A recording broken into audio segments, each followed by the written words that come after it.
Hi, my name is Lauren Templeton, and you are listening to Investing the Templeton Way. This podcast is for anyone interested in learning more about investing. In this podcast, I will be interviewing some of the greatest minds from the investment community and exploring topics ranging from international markets to behavioral finance. To learn more, please visit us at investingthetempletonway.com. The information presented in this podcast or available on the website is not intended as and shall not be construed as financial advice. This podcast is produced for entertainment value. Investing is inherently risky, and I encourage you to seek financial advice from a professional who is aware of the facts and circumstances of your individual situation. Thanks for listening.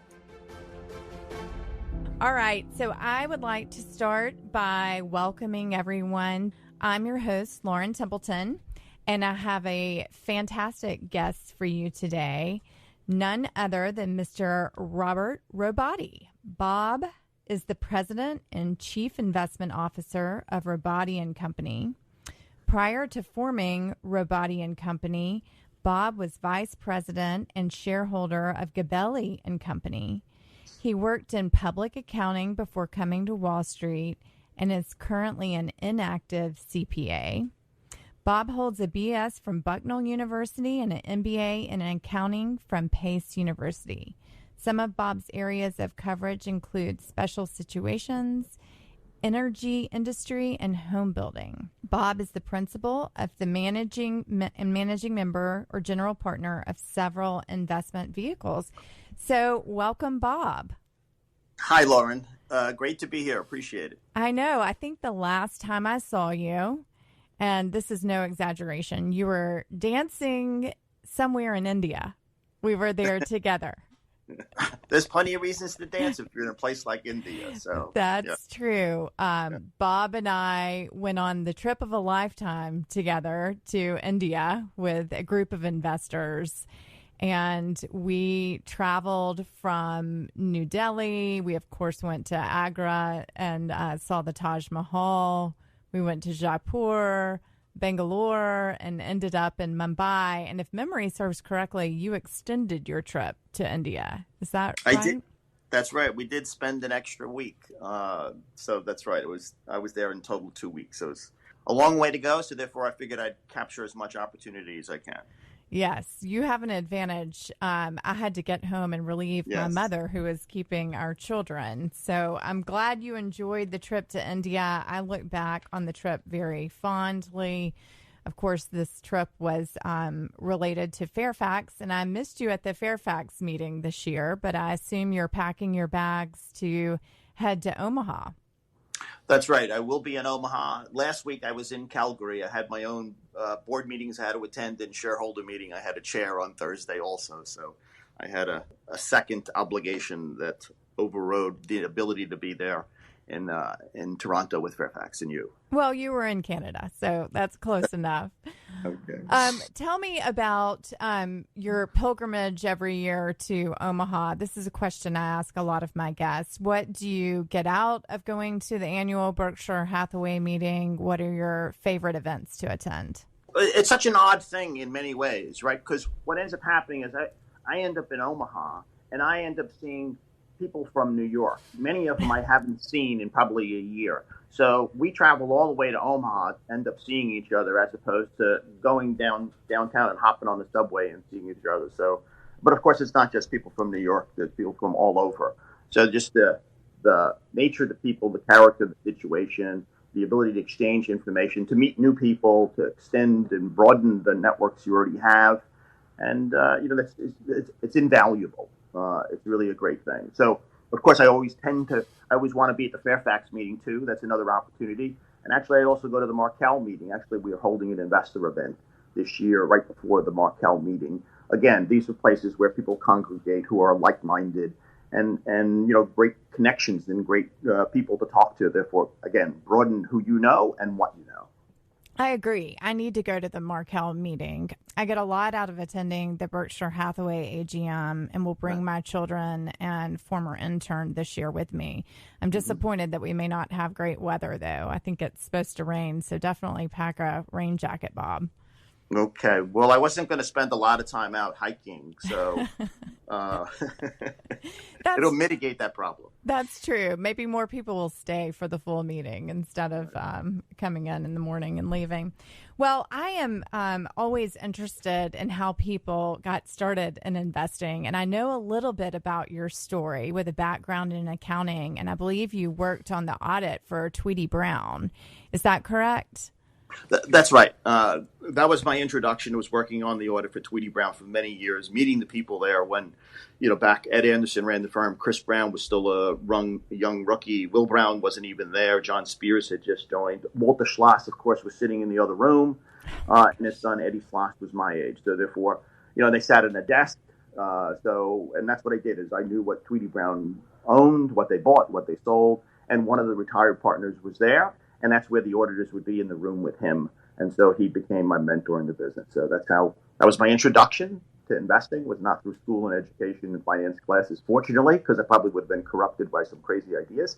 Instead, was what Tweedy owned, why they owned it, and understanding that, and what Walter Schloss owned too. So that is an amazing experience. Yes. What a way to get started in the industry. And so Tweedy Brown, obviously, very well-known value investing firm. What did you see in their investment philosophy that just attracted you to valuation, valuing assets, et cetera?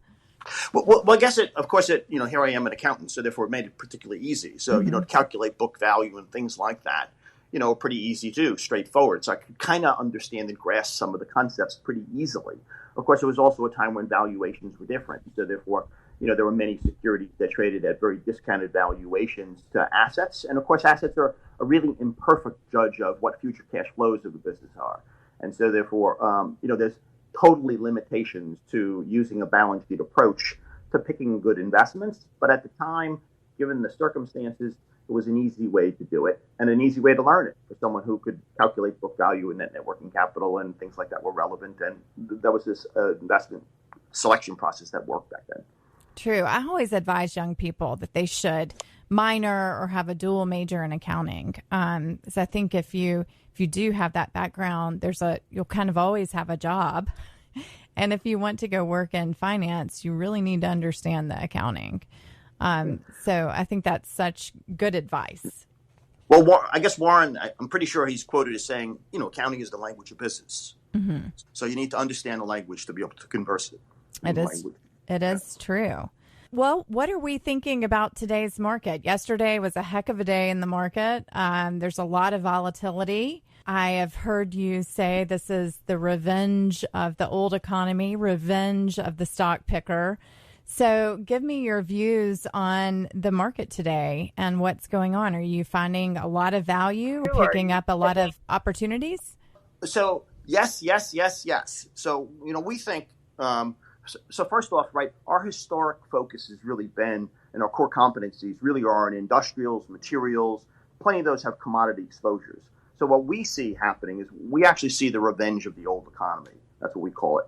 Part and parcel with that, we also see the revenge of the stock picker.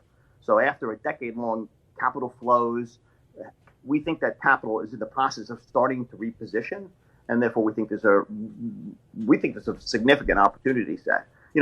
And again, these are companies in our universe that, have single PE multiples. They have strong free cash flows, fortress balance sheets as a result of those things. And we think that due to structural changes in many of these businesses and environmental concerns, there's barriers to entries in this business too, something that people always look for in a growth investment, right?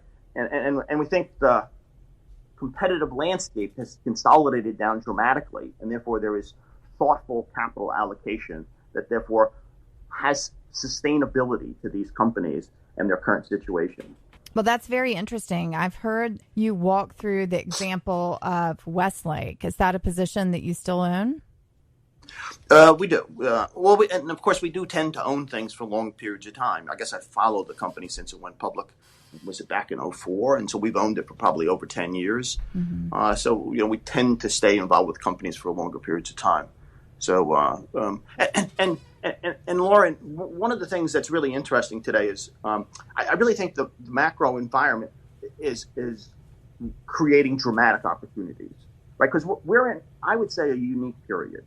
What happened post the financial crisis is you had this decade plus pandemic long period of odd economic activity, like I'd say unique in kind of history. And things happened from that have set the stage today that people don't understand the difference between what's a cycle and what's secular change.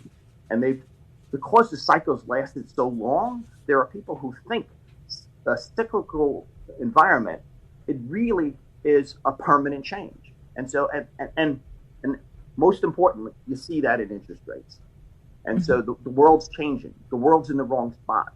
And you kind of know that, right? It was back 2011 letter, is Buffett's letter. And after that, in 2012, right, Fortune wrote an article that talked about Buffett talking about interest rates, where he observed that bonds were priced to be a return-free risk. Price is the critical word. Valuation matters. And that's one of the things we think that people have lost sight of. Valuation really does matter, and that's a critical element in making investment decisions today.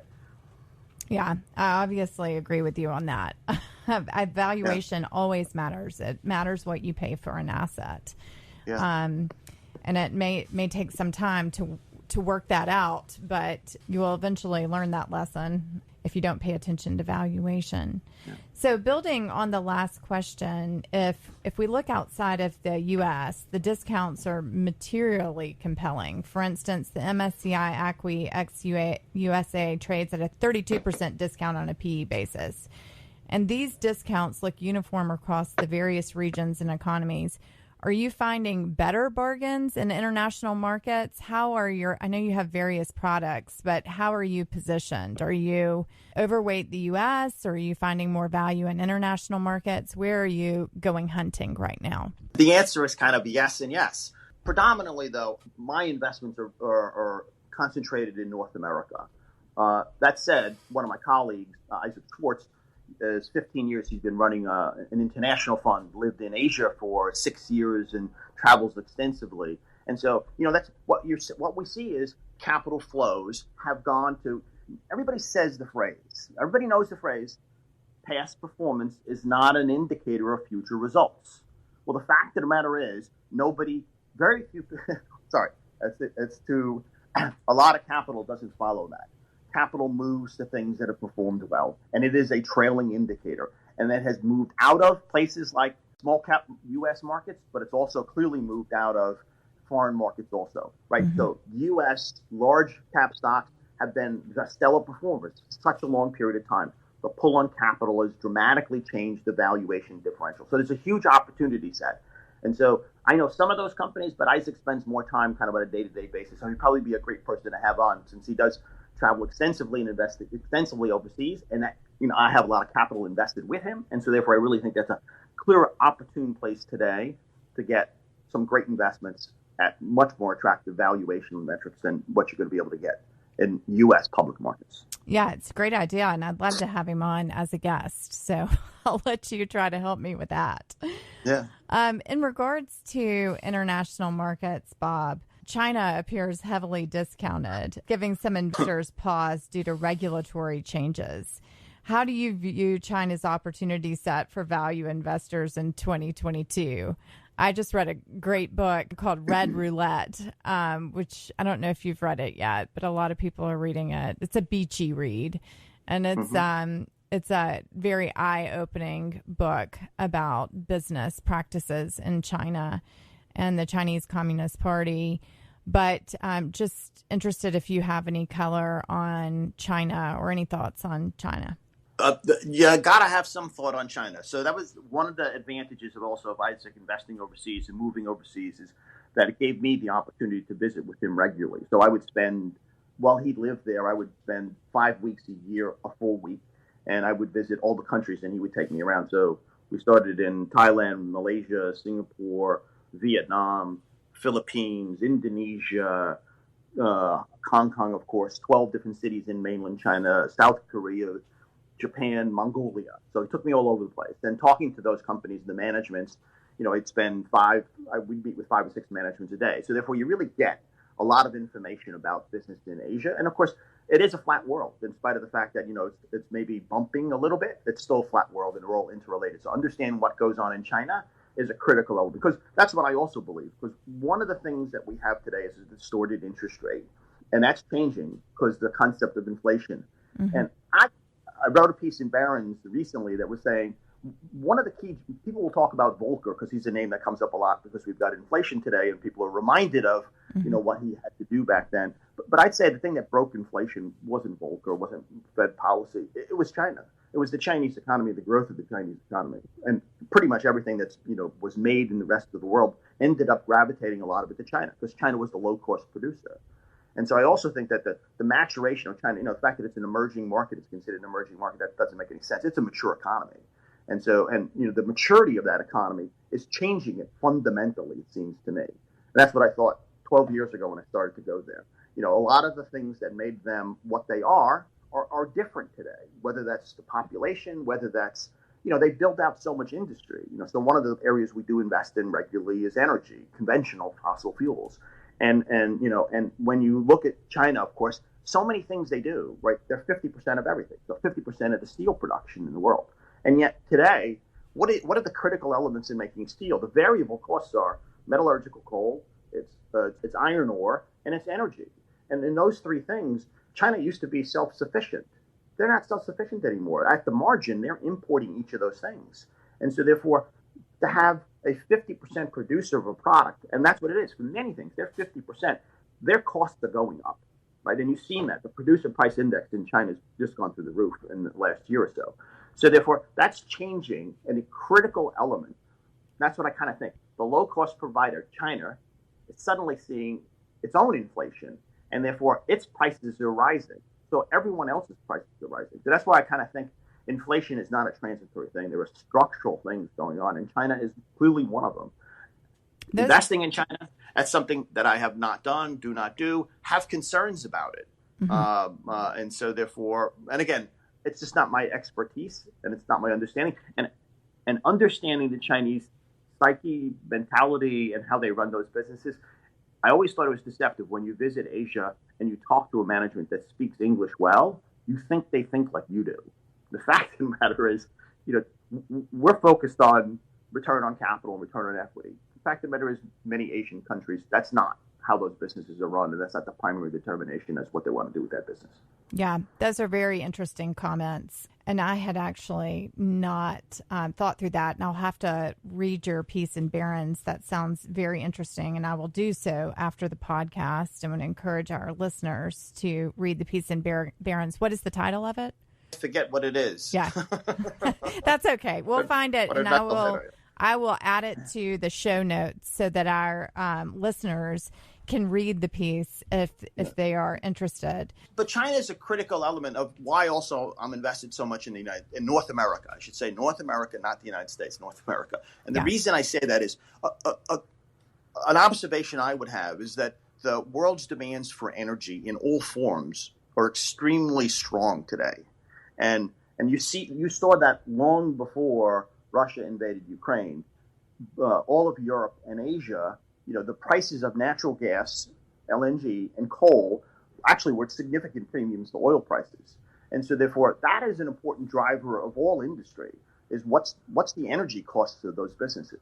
And energy costs in China are A, very expensive, B, power was in strong demand and limited supply, right? There were curtailments 6 months ago in a lot of different industries as China was concerned about how they were going to get power, concerned how they were going to, if they were going to burn coal, how that was going to affect Beijing and the Beijing Olympics. All these things played in.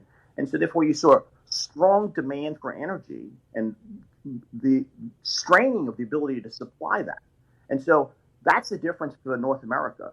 We actually have an overabundance of fossil fuels, and that is primarily natural gas. And so that really, energy intensive businesses in North America are competitively advantaged against the rest of the world.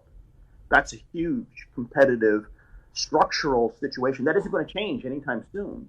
And it's become more critical given the demands for power. And power is everything, because we need everything, right? We need renewables. We need to somehow figure out how to mitigate CO2 production, without a doubt. And so, but how do you do that is complicated. It's all I think, all incrementalism in mitigation. Because again, another hurdle to China is 2/3 of their power comes from coal. And what have they done in the last year? They've substantially increased the amount of coal that they're mining and burning. So therefore, there's a cost to that. And that cost is being recognized by people. I think that's an extra burden that China has that will continue to kind of weigh on it, I do think. Mm-hmm. So when you talk about investing in conventional fossil fuels, and I don't know for sure, but I suspect we have probably a similar viewpoint on ESG. But do you have any comments on the growth of ESG and sort of the greenwashing that we're seeing, or how do you factor that into your analysis when you're dealing with these conventional fossil fuel companies?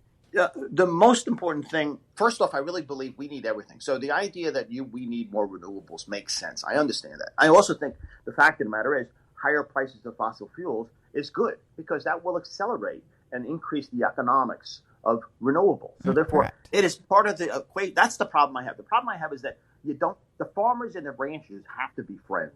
There's no white and black. This is bad and that is good. It's all mitigation in my mind, right? Because as I said, you look at the developing world and India and China, they burn coal.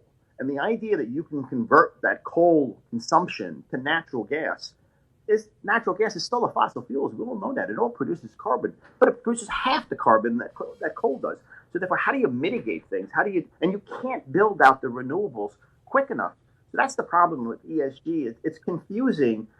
I think what we all need to do to have also affordable and reliable energy availability. What happened in Europe in the fall of last year is potentially a cautionary tale that, what do you do? And you've seen, of course, reactions in Europe, who clearly are more green than America, saying, well, gee, there are things that we were not going to consider, but we realize we really need to consider those things. So I think there's a new conversation that's really has to happen, because it's a broader, not a single dimensional issue. It's not just CO2 production.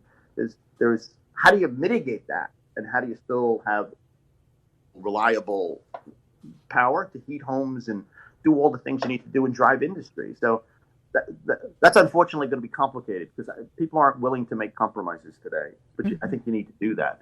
It is a very complicated subject, ESG. Even the reporting alone is complicated, with no really standardization and disclosures, et cetera. So it does seem, since I'm on the board of a couple of energy companies, we spend an extensive amount of time trying to grapple with the issue and trying to get our arms around it. And so it does seem as if we're making reasonable progress. And I also think the same thing. I think, how do you mitigate? Because that's one of the things in mitigation is like, well, you mitigate it with the guy who's producing the product. And so oil and gas companies are part of the solution, in terms of things like methane leakage. So therefore, for the industry to do something, to implement rules, to understand that, to take advantage of that, and to a certain extent, I do think the economic environment also drives advantageous things environmentally. Right? In the last 10 years, the United States produces and consumes twice the natural gas it did 10 years ago. A lot of that natural gas displaced coal production. And so therefore, coal burning in America declined. CO2 output from the United States declined in a decade. Not regulatory requirements, economics of low-cost natural gas displaced coal. And so, that's part of the equation. And so I think there's other opportunities there. How do you mitigate that? And natural gas prices everywhere, even in North America, are higher. And what is methane? Methane is natural gas. So those are the same thing. So therefore, the higher price of it, making it more economic, means, well, the industry is motivated economically to figure out how to capture methane, how to use methane, how to not flare methane. So therefore, compliance in ESG things drive better, improved economics.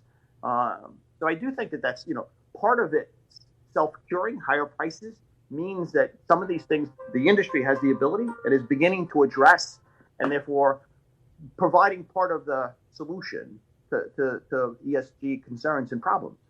Yeah, it's interesting that the most interesting ESG strategy I've heard came from a well-known manager. I won't say his name. I don't know that he wants me to disclose his strategy, but he's a very good investor in emerging markets, and he goes into emerging economies and he takes large positions in companies, usually in an activist role, and these companies have very low ESG ratings, and then he pushes the management to make changes to increase the ESG ratings, which produces some alpha in the stock price.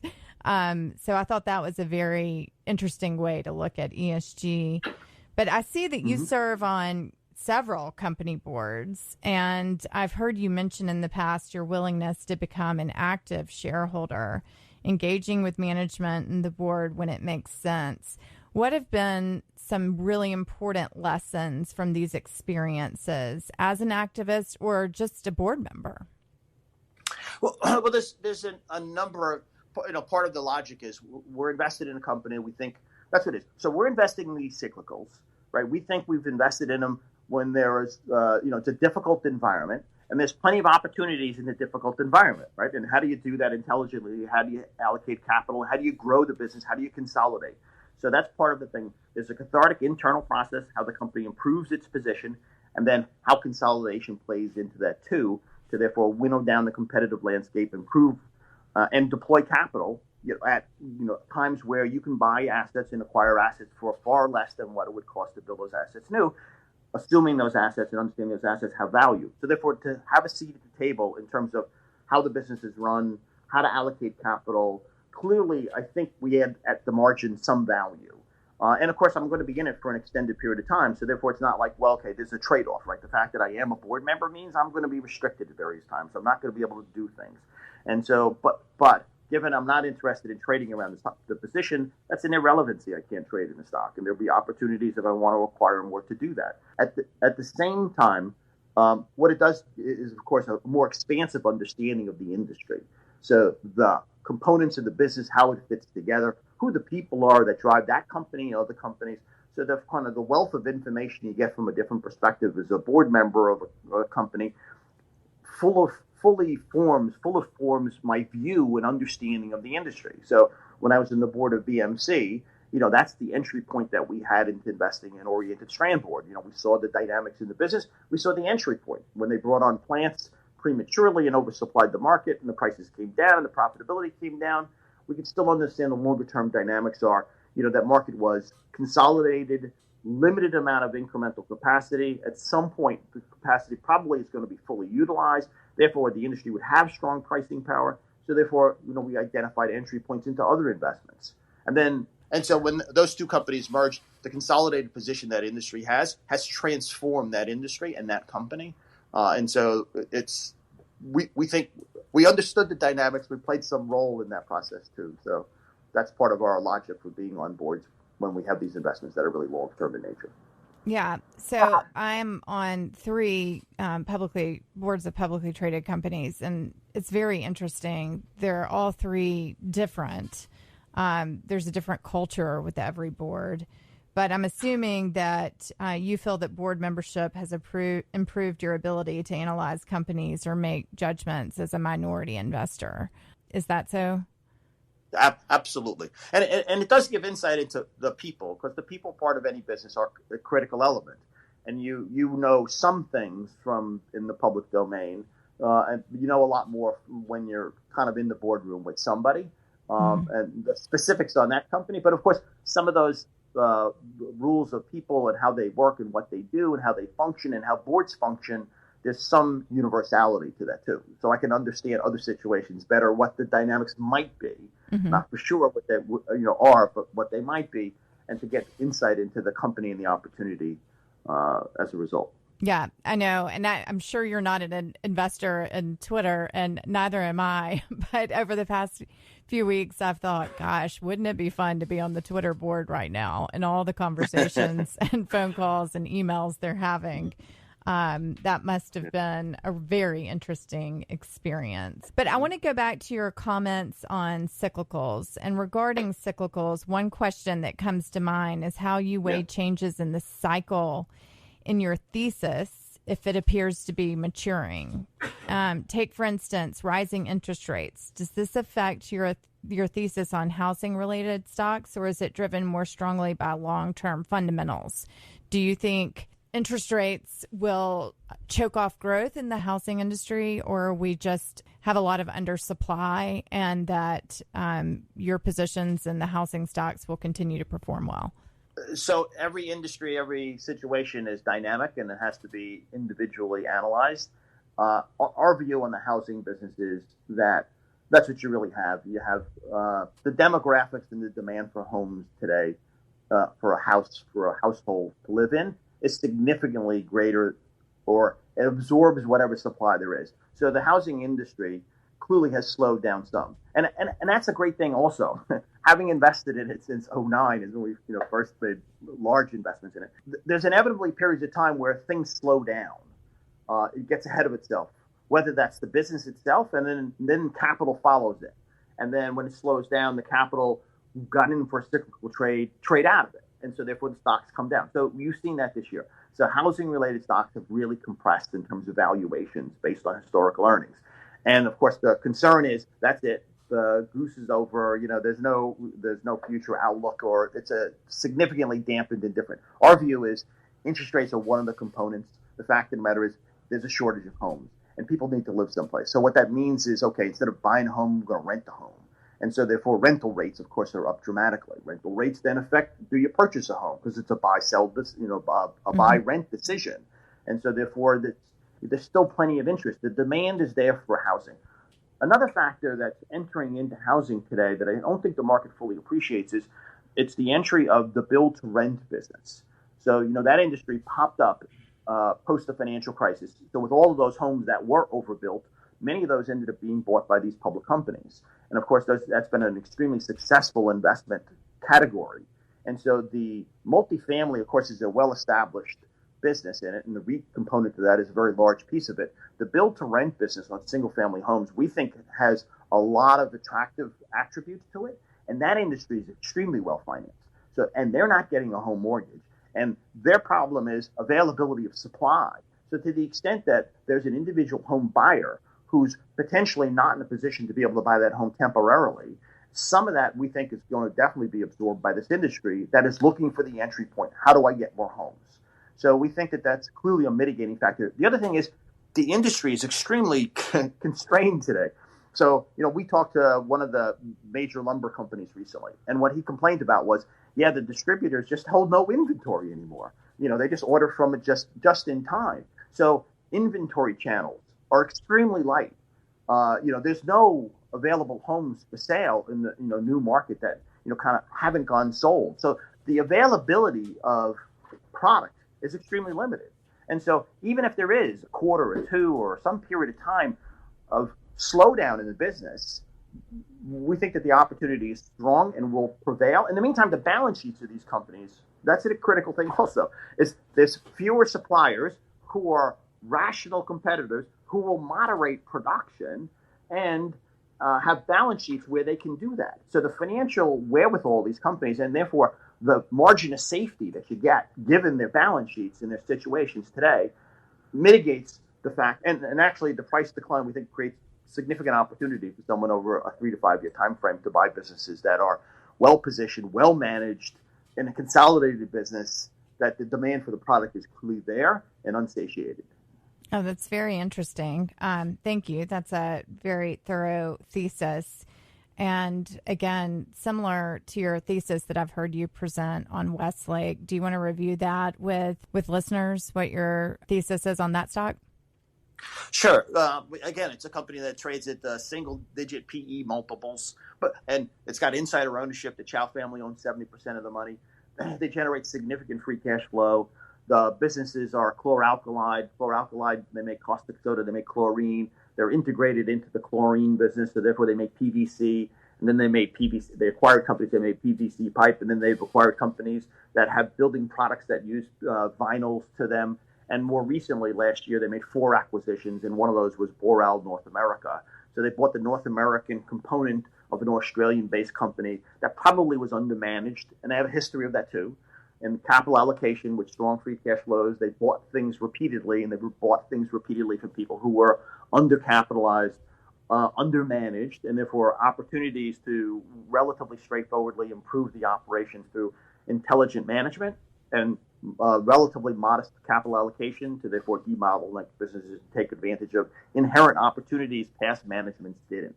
So therefore, their model of what they do and how they, and that's one of the key things. Not only is it very inexpensive on valuation and generating a lot of free cash flow, they have a history of deploying that capital extremely intelligently to continue to incrementally grow. And that's what it is. This is a, quote, cyclical business that over the last 10 years has grown revenues 14% compounded.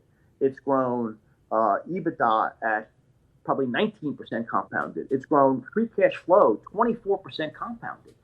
The return on capital has been over 20%. So strong numbers, and all of that with the same shareholder count. So therefore, they didn't issue shares to do with that growth. So therefore, that's a really great record. And the idea that company would trade for a single PE digit multiple is a little bit interesting. Now part of that is because everyone thinks it's a cyclical business, and we're not paying 6 or 7 times earnings. We're really paying 20 times earnings because the earnings are going to slump. Right. That's a repeated opportunity, we think, in industrials in America. There are so many industries that have gone through a decade, 2 decades of poor performance, poor capital returns. What they've done is they've right-sided supply. They've matched the business to what the demand is. In the process, too, those companies have consolidated. And what have they done? Because it's an extended period of difficulty, they've done that again. They've downsized. They've right-sized. They've consolidated. So today, many of these industries have a very different industrial position than they've ever had. So, for example, in Westlake Chemical, one of the core businesses is that chlor-alkali business. In chlor-alkali, like the key components and the elements to make that are low-cost electricity and salt, prosaic things. The fact of the matter is low-cost energy power is lower in America than it is in most of the world. And so, therefore, the cost structure of the U.S. competitors is substantially advantaged over the rest of the developed world. So we're the low-cost producer of this product. There's only 3 people who probably supply 90% of the market for chlor-alkali, for caustic soda and for chlorines. So because of that, you have a very rational industry. The fact of the matter is today, the supply is fully being utilized. Imports are not competitive. Pricing power is there. And so And Sherwin-Williams may have problems selling paint because they can't get TiO2, and may say in a quarterly conference call that we may build our own TiO2 plant. I can tell you that Sherwin-Williams shareholders jump up and down and go crazy at the concept that they would build a TiO2 plant, because that is a basic commodity that we don't want to be in commodity businesses. We have a differentiated product. And so, like, capital discipline has provided some of these opportunities. That's what happened in chlor-alkali, right? It was the merger of Dow and DuPont, where they said, we don't want to be in that business anymore. That's a commodity cyclical business. So they got rid of it and put it into Olin. And they said, we want to be in the specialties, higher margins, higher returns on capital, which makes sense. The fact of the matter is, you now have a basic commodity that you don't have, and you're not fully integrated, and therefore, you have to go to one of these guys as a source of supply. Now, for the time being, it's okay, because you have a 10-year agreement that you struck with them, that you're buying it below cost or below market today. But what's going to happen when that contract runs out? Yeah. You need that product. And that industry now has that competitive edge. So even people getting out of businesses and disaggregating things and getting rid of that vertical integration, in the process and in the time, it was great. The fact of the matter is, what's the longer term impact of that? They may have structural problems that will cause you and enable these people to be able to reap an appropriate return on capital for what it would cost to build that. And there's barriers to entry environmentally. To go build plants like these are not things that are environmentally friendly. And so therefore the sustainability of kind of the structural change that's happened in a lot of these businesses, we think there's a persistency to it that you wouldn't otherwise think there would be. Yeah. So that's another, yeah, it's great, but how long does it last? I think it lasts a lot longer than people think it is. Yeah, it makes sense. And I guess we'll see more of a trend to vertical integration over the next cycle. And I would suspect that we would see more of that. And it's an opportunity maybe for acquisitions in the future. Mm-hmm. But to re-aggregate these things, of course, might make sense. And maybe it's a better business. Dow and DuPont kind of want to buy it then because now, Right. Hey, I'm only one of three guys, and it's a critical element. So I supply myself at a cost advantage over my competitors. And if I want to sell to somebody else, there's demand for the product. So it may make more sense once you disaggregate it, because then it's gone through its own cathartic process, and then suddenly it's an attractive business to put back together. Yeah. So, well, that's what Wall Street's based off of, right? So Wall Street really gets fees all the way around, all the way around. So what are some of the most important lessons you've learned as an investor that have impacted your thinking and approach to investing, Bob? Yeah. So the most important thing is in pretty much every investment that we've done well over time are investments that we've done poorly initially, and I've lost a lot of money in it because I've had a thesis on, okay, so here's the opportunity, here's the entry point, it is a cyclical business. The fact of the matter is when things are going poorly for a company and industry, things go poorly. It just gets worse, but the persistency to say, okay, and even in the situation where once or twice I've been in the manufactured housing industry is an industry that I invested in back in 2003 and 4 and 5, and the thesis there was way premature. Today, that's a phenomenal business that I think has really huge competitive advantages and really an interesting future. But I lost a lot of money, and in that process, though, what we did was we bought more Cavco because Cavco bought Champion. It bought Palm Harbor. So the companies that didn't work out and financially were distressed and couldn't make it through the process ended up being part of another company. So that cathartic consolidation process, you got to make sure that you continue to hold to the investment and stay invested and invest more money, because that's what it is. Your entry point into the business then becomes probably more attractive, and that fundamentals of the business that is the consolidator remainer in the business, who also clearly was well managed because that was what put him in that position. So staying with things in spite of mark-to-market losses and even financial difficulties, and seeing the opportunity for it to come together. Because that's what it is. We're a growth investor. We're not a value investor, to be honest with you, right?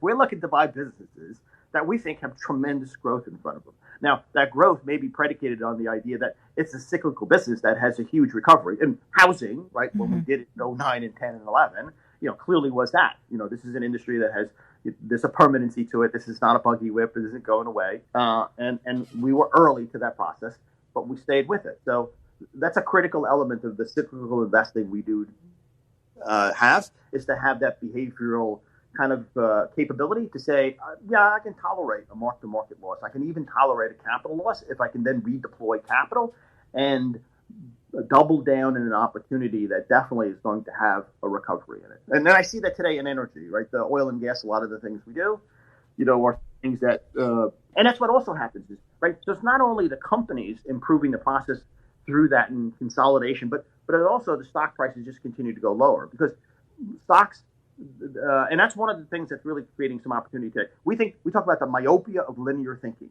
that you've had a 10 plus pandemic year period of consistency of situations, and therefore the price of securities have gotten far off tilt to what the underlying business is worth and what it would cost to replicate that business, because it hasn't been generating a return. And since it doesn't generate a return, well, I know I mark it down. And each time I do that, I mark it down further. And therefore, the disparity between price and value just gets wider and wider and wider. And of course, the longer it moves along through that period, the closer you are probably to a recovery, as hard as it is to kind of time that. You kind of can't.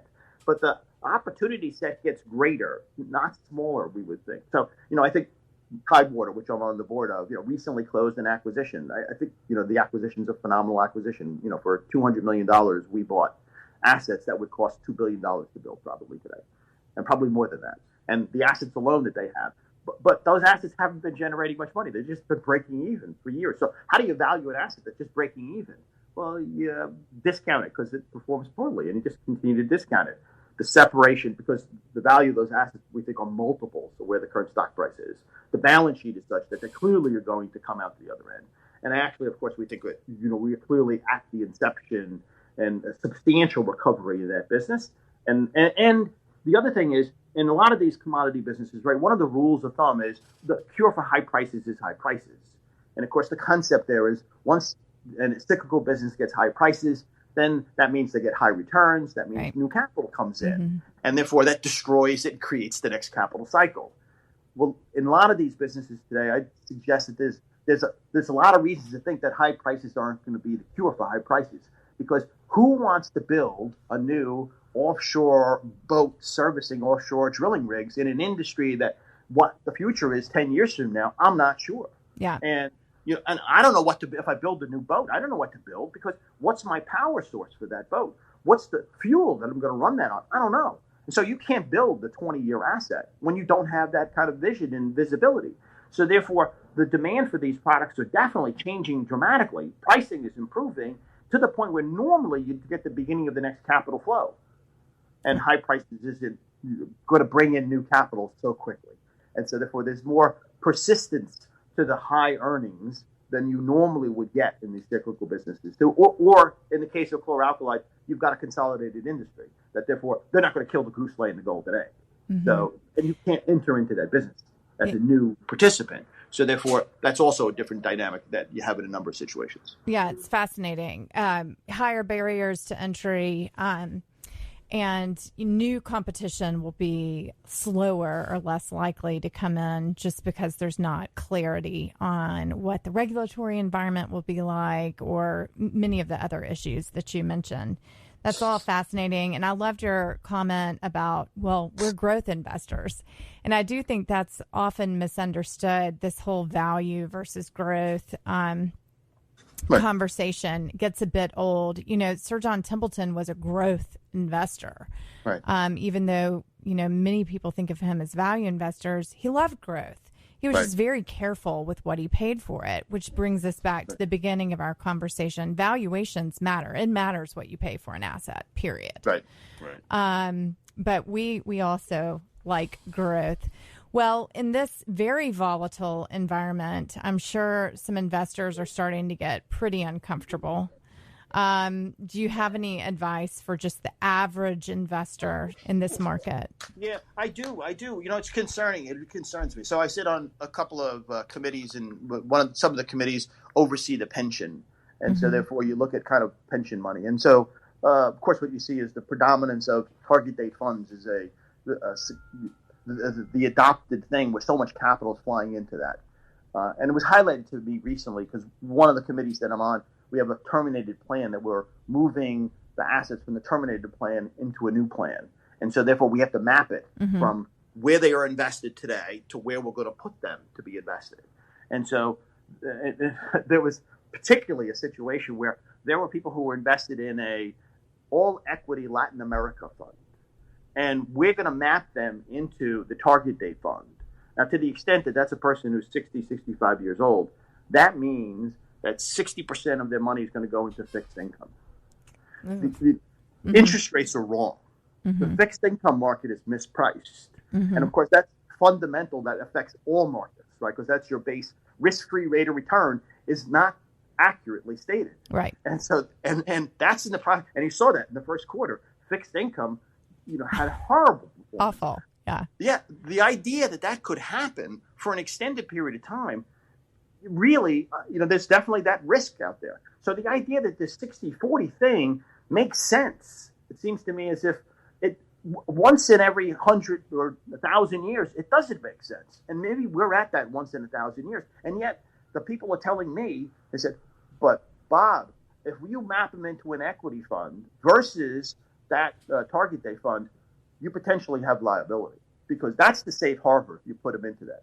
And so clearly that means money gravitates into these investments that intuitively have risk to them that is really sizable. And yet the capital continues to move that way. So that's a concerning thing for all investors thinking about anything that's income related, yield related. I do think that, if inflation does hold, it has persistency. That's what we see, right?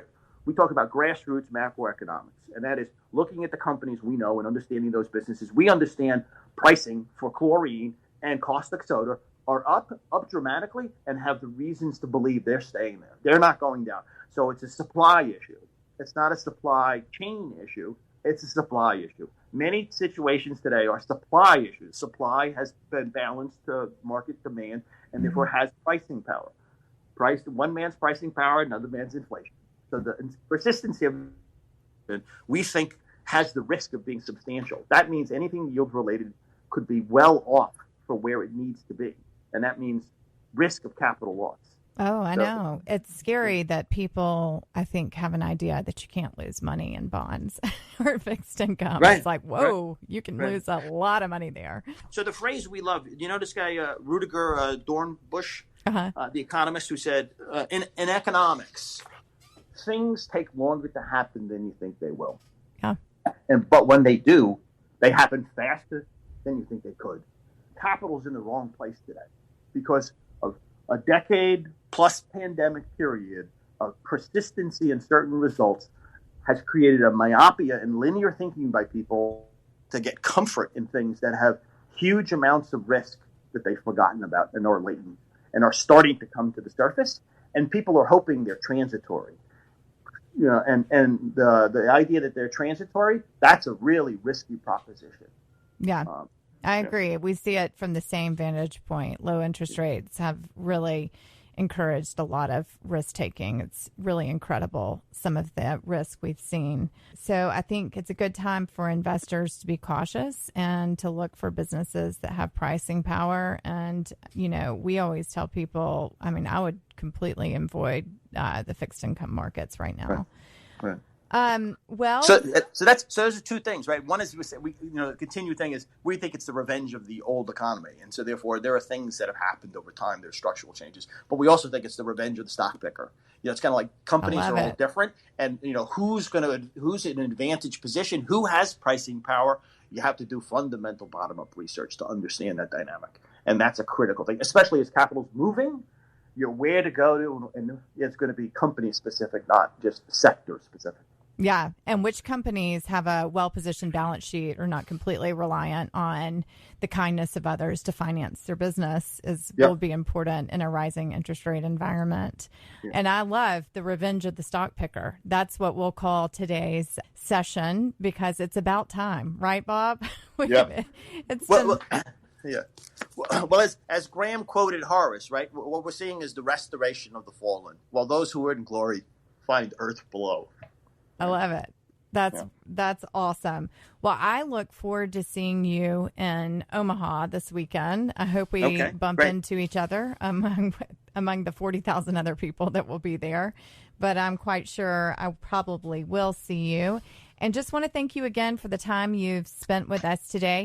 Where can my listeners learn more about your business, read more about your thoughts on investing, or follow you on social media? Well, we do have a website, www.robotti.com, and it does have a bunch of the articles. So the interview in Barron's we did. There was an article in the Toronto Star, courtesy of Paul Rivette owning the Toronto Tour Star, and a couple of letters and an interview in Value Investing Insight we had done in the end of February, where we talk about that's more stock specific as opposed to kind of the macro overlay that we think is conducive after a decade of being a poor environment for companies lumped into the category of value. Suddenly now the companies lumped into that category probably have tailwinds from an economic activity. Great. Well, I'm sure all of my listeners will visit your website. You do sound rather old economy with the www. But thank you for joining us today, Bob. It's been a real treat to have you on, and I will see you soon in Omaha. Okay. See you tomorrow, pretty much. Okay. Very good. All right. Bye-bye. Bye-bye. Thank you for listening to Investing the Templeton Way. Please be sure to subscribe on your favorite podcast player. To view the show notes and resources mentioned in today's show, head to investingthetempletonway.com.